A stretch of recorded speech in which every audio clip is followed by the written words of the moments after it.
Good morning children. I welcome you all to the next video of class 11th business studies. We have started with the second chapter, that is forms of business organization, and this is the seventh part that we are going to continue in this video.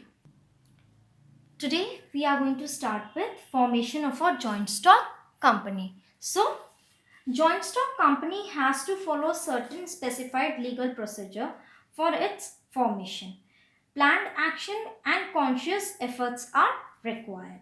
Formation of a company involves following stages. First is promotion, then incorporation, then capital subscription stage, and then commencement of business. So separately we are going to talk about them. First of all, we are going to talk about promotion. So what is promotion? In promotion stage includes all the steps right from conception of the idea to starting the company till it is formed. It is the process of planning and organizing all the resources required to form a company. Promotion involves the discovery of business idea, its investigation and assembling, necessary resources to set up the business. The person who performs all the activities during the promotion stage is known as promoter. The promoter conceives the business idea and takes all initiatives to form a company. The promoter can be an individual, a group of person, or an institution also. The promoter performs the following functions. These functions are also known as steps in the promotion stage. So steps of the promotion stage first of all requires identification of the business opportunity. What is that? The promotion stage begins with the discovery of an idea to set up a business. It can be an idea to set up a new business or an idea to expand the existing business. The promoter identifies the profitability of the idea by analyzing the opportunities available in the area. The promoter also analyzes the various resources required, amount of capital required, and the degree of risk involved. Then we move on to that is feasibility studies. After analyzing all the concepts related to the idea discovered, the promoter starts doing detailed investigation to give practical shape to the idea. He does detailed investigation regarding cost, profitability, production process, demand of the product, etc. While doing this, the promoter takes the help of a specialist or expert such as chartered accountant or engineers. The specialists make an objective analysis of all the details collected by the promoter.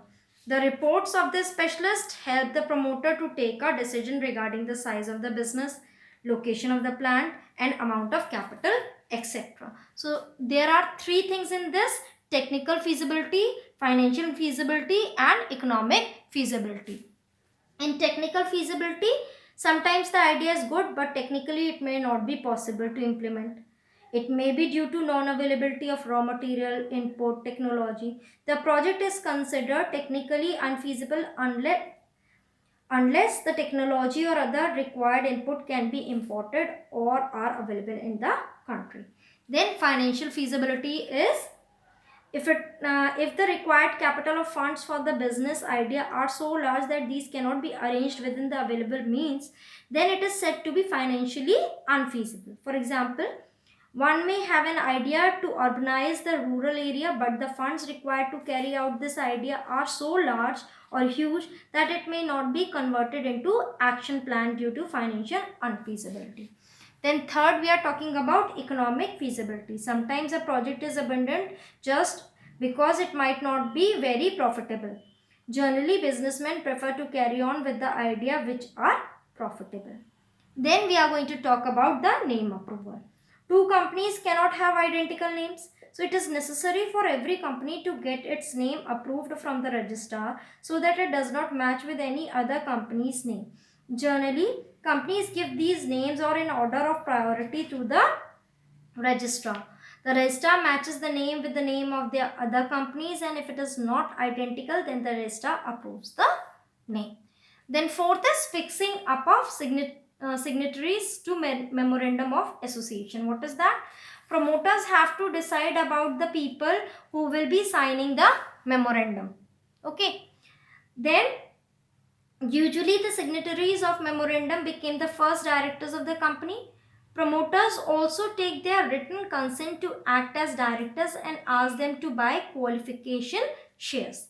Then fifth is appointment of professionals. The promoters appoint the brokers and underwriters to ensure the availability of capital by sale of company securities, and are appointed solicitors to deal with the legal matters of the company. Bankers are appointed to have smooth functioning dealing. Then sixth is preparation of necessary documents. What is that? A promoter takes up the steps to prepare some legal documents of the company, which have to be submitted to the registrar at the time of incorporation. So the common documents which are prepared by a promoter are memorandum of association, then articles of association and prospectus, etc. Okay. Then we move ahead to the next, that is incorporation stage. In incorporation stage, in the formation of the company refers to registration of the company under the Companies Act 1956. First of all, filling of necessary documents is required. So once the registrar approves the name, following documents have to be registered. That is memorandum of association, articles of association, statement of authorized capital, list of directors with their name, address, occupation and age, written consent of directors to act as directors, notice to the of the address of the registered company, then statutory declaration stating that all the formalities related to the formation of the company are duly completed. Then for payment of fees, along with filling of documents, prescribed fees of registration also have to be deposited. Then registration, registrar verify all the documents submitted and he also checks the receipt of fees deposited. If he is satisfied with the validity and authenticity of the documents submitted, then he enters the name of the company in the register. Then certificate of incorporation, that is after entering the name of the company in the register, the registrar issues a certificate of incorporation. From this date onward, the company is considered as a separate legal entity. Then we move ahead to capital subscription stage. After getting the certificate of incorporation, the private companies get formulated and can commence their business activities, but a public limited company has to perform third stage, that is certificate of commencement, and it has some steps also. First is SEBI's approval is required. So SEBI is Security Exchange Board of India, regulatory body which controls the capital market of India to protect the interest of the investors. Public company must submit all the relevant information with SEBI before issuing securities in the capital market, and companies should not hide any material fact from SEBI. Okay, under the guidelines. Then prospectus or statement in lieu of prospectus, a company has to prepare another important document called prospectus. It is circulation or invitation issued to invite all the general public for subscribing the shares of the company. Then next is appointment of banker, broker or underwriter.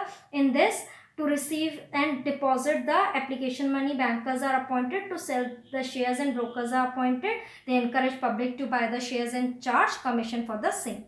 Then minimum subscription, to make sure that the company does not have shortage of funds, it is made compulsory that company must receive application for some minimum number of shares. It is called minimum subscription. A public limited company cannot make allotment of shares until a minimum subscription is received, and as per the SEBI's law, a company must receive 90% of the issued amount within 120 days of the issue of prospectus.